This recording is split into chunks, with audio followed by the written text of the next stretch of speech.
the Advanced Material Forum, India and Southeast Asia This is Rajendra Joshi, from DSM India. Engineering Materials Division. Today, our topic is two-wheelers. What we would be doing, my colleague Sanjay and myself would touch upon some of the major trends in the two-wheelers, the drivers of the industry, translate those into the needs of the OEMs and the system suppliers, and then explore, see what DSM has to offer in this space.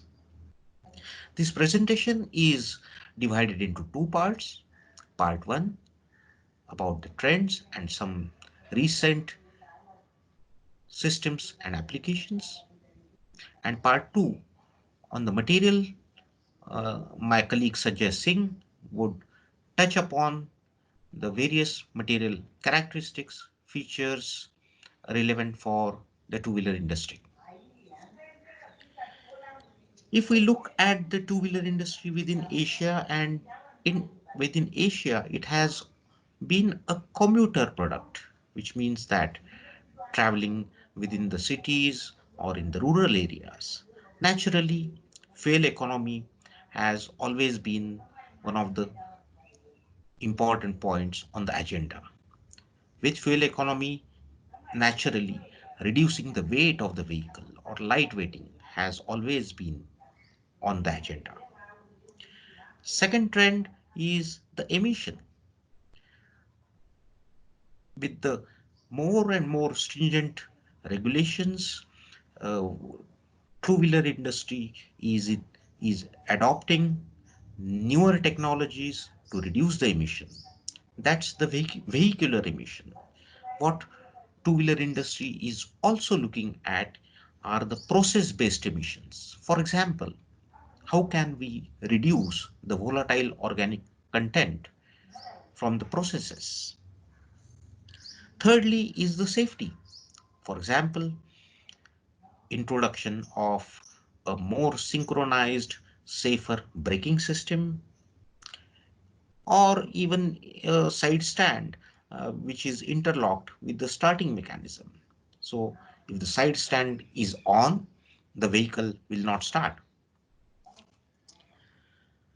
Looking at these trends and drivers, let us see how DSM supports and how DSM is positioned to meet these needs.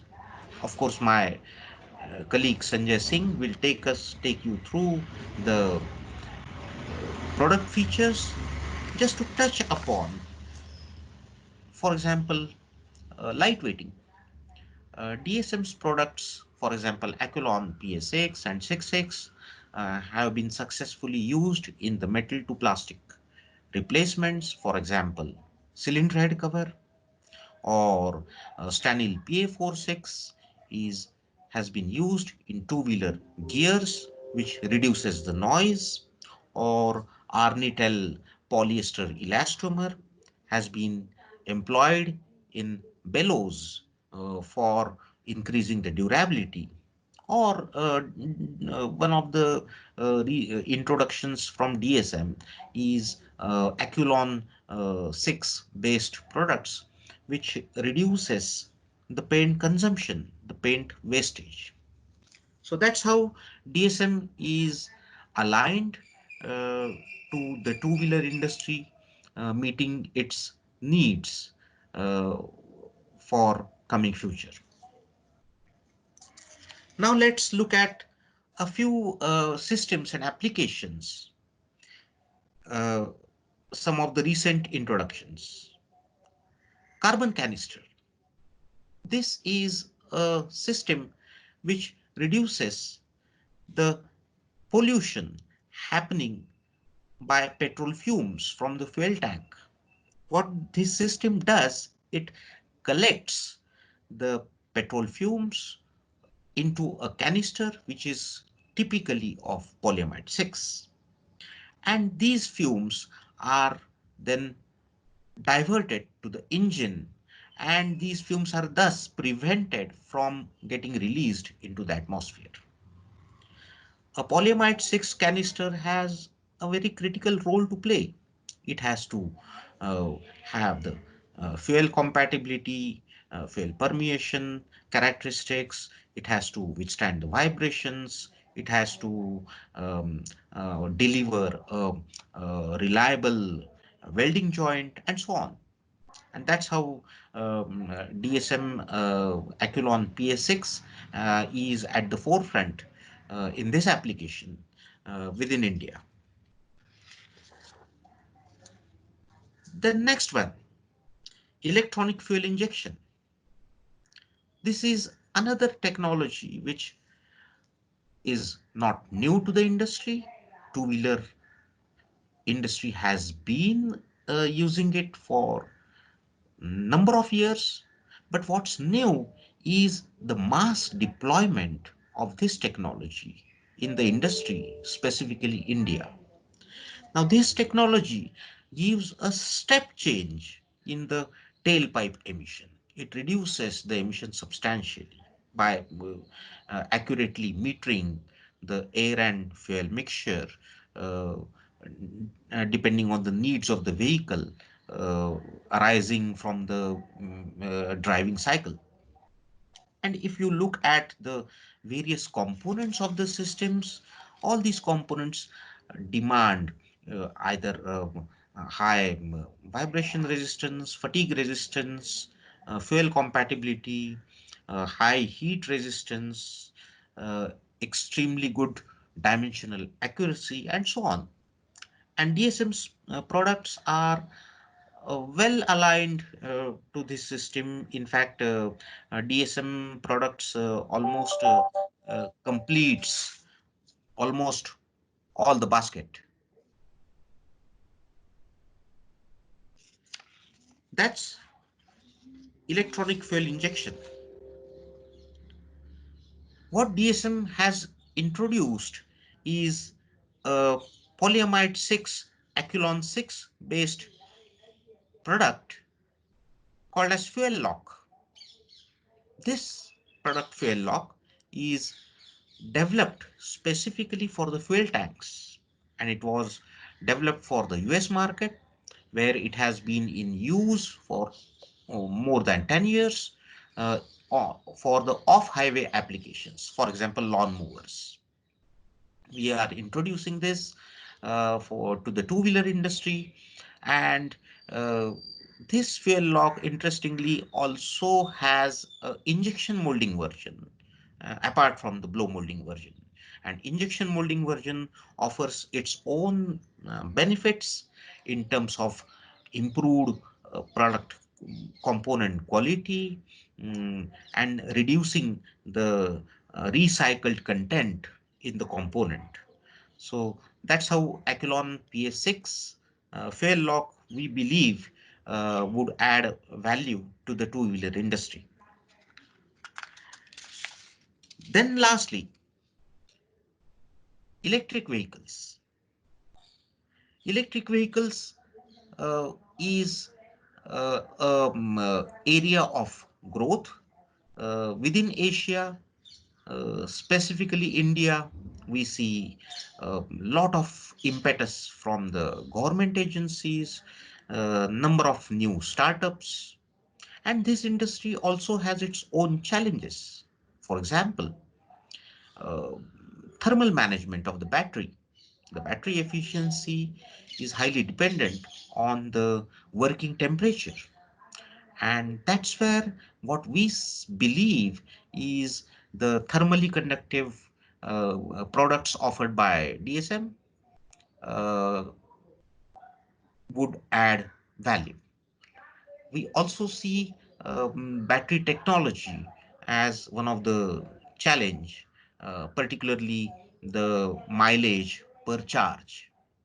But what we hope that industry is has been working on these challenges, and we hope that we address these, and two-wheeler electric vehicle is would grow in the years to come. That's all from my side. I now hand over to my colleague Sanjay Singh.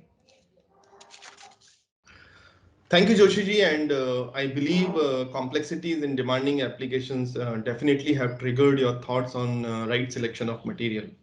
Once again, welcome to the Advanced Material Forum for India and Southeast Asia. We are excited you have joined us for this virtual forum event. A little bit on background on my experience and myself. I am Sanjay Singh and I am responsible for the application and business development. I am based in Gurgaon in India and I have more than 10 years experience in application development, growth programs, and also a little bit on the manufacturing industry. What we will be covering here in this session is basically two parts, which one is the performance enhancers and the second one is the DSM regional capability in India and Southeast Asia. Coming to the first performance enhancer, where we talk about the weathering factors. As we all know, this is one very key requirement, especially in the two-wheeler industry. Considering the materials that fail as a result of exposure to outdoor environments account for a significant portion of total cost. Now, we have categorized it into two different factors. The first one is the primary factor, where it is solar radiation, the temperature, it could be the part temperature or the air temperature, the moisture because of the humidity, rain, or snow. The secondary factors, which we also cannot ignore, is like pollutants, which is becoming very common nowadays, biological factors, such as like bird droppings, environmental stresses. Now, if you see on the right side of the table, we have the material solutions, which is capable of taking 1,000 hours of UV exposure to 3,000 hours of UV exposure, majorly into Aculon and Tufnil in different combinations of unfilled, glass filled, or a hybrid solution. Similarly, in Arnite and Tufbet. In Tough PC, Arnital, which is a softer material, TPE. There also we have a UV stabilized portfolio and EcoPacks. Talking about the second parameter or the performance enhancer, first we need to understand actually why and how thermoplastics react to automotive fluid, because this will actually help us in the right selection of material. If you see the graph on the left side, which is very simply explained that if a part is not exposed to any chemical environment, your mechanical properties are quite good. But the moment it gets exposed for a certain duration, your stress level, your strain level goes down. So we need to understand that how aging in these chemicals influence the strength and ductility for the materials. For that, we need to understand there are four major contributing factors. The first one is the solvent, where we need to understand how strong is the solvent, whether it is alkaline in nature, whether it is acidic in nature, what is its molecular size. Second is the mechanism of the exposure, whether it is a permeation exposure type of exposure or ion transfer type of exposure. Then the polymer which we are planning to select, we need to understand its solubility parameters, its chain length, its branching, its density, whether it's a crystalline polymer or a amorphous polymer. And the last contributing factor is the environment, the geometry of the part, the temperature at which it is exposed, time for how long it is exposed, and also the humidity. On the right side of the slide, we have just shown a polymer plus glass filled 30 combination and its resistance on oil and fuel. So if you see Zytron, which is PPS, and 4T, which is polyamide 4T, these stands very good in term of the chemical resistance or the fuel resistance. And as you go down, the performance drops. So this actually helps you to finalize or select a proper base polymer or a raw material. Talking about the next performance enhancer, which is the thermal management solutions. Now, with all the miniaturization, the part level thermal requirements are increasing.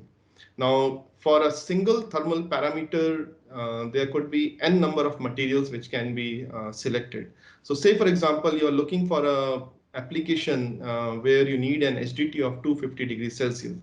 Now, if you see the slide, you can have Acylon 6X, you can have Zytron, you can have polyamide 4,6. Now, say you need a dimensionally critical, the part is dimensionally critical, then most likely you will also opt for Zytron PPS because the moisture absorption or the humidity absorption is almost negligible. Once you come to a certain sorting of the material, then depending on the parameters of tensile strength, creep, you can select a right material which will actually help you in the long term on the performance part. These were all a comparison between a polymer and a glass filled 30 combination to give you an idea. Coming to the next performance enhancer is the wear resistance portfolio. And here we need to understand that there are two key factors which we need to understand before we select a material. The first one is the relative motion wear. The second one is the coefficient of friction. Now, if we talk about the relative motion wear, we need to understand whether what type of wear is it? Is it the adhesive wear? Is it the abrasive wear? Is it the corrosive wear? Similarly, on the coefficient of friction, because this is where the right material selection will help you. The what temperature exposure it is, how much is the load, which is the counter surface material, surface roughness, whether it is a dry lubrication or a wet lubrication. So we have actually tried to help you with the sorting of the right material. So on the x-axis you have the pressure, on the y-axis you have the sliding velocity. So for example, let's take your part needs a high load, but the speed or the sliding velocity is low. So here you can opt for a material which is fiber reinforced and which is having a very good modulus and hardness. Need for internal lubrication may be needed. That's one thing which a designer or the end use applicator can help you with that. Few of the grades which can meet those requirements is like Stanel TW241F6, Stanel TW371, also Zytron G4010W. We also shared some applications like bushings, cams, and slides, which where the speed is low, the sliding velocity is low, but the load is high. Coming to our last performance enhancer, especially focusing on the requirement of the electric vehicles, where the customers are asking for more and more space for the battery. So which means that all the other accessories or the secondary components like sensors or ECUs will not have sufficient space. And this actually lead to a higher thermal requirement for the end use application. Now, why we need a thermally conductive material? The first one is the design freedom. You get a sleek design with a higher flexibility. Your part weight comes down by almost 50% against aluminium. And we all know that plastics have a higher tool life against aluminium. Then there are few secondary benefits also, that you don't need a finishing process. That's a secondary cost, but it's a cost.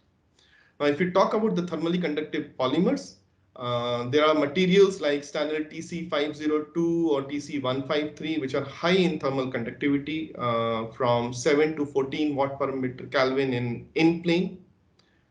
Then there are materials which are good in thermal conductivity with a high mechanical performance like AV2370 XLT, where the thermal conductivity in plane is from 0.8 to 2.2.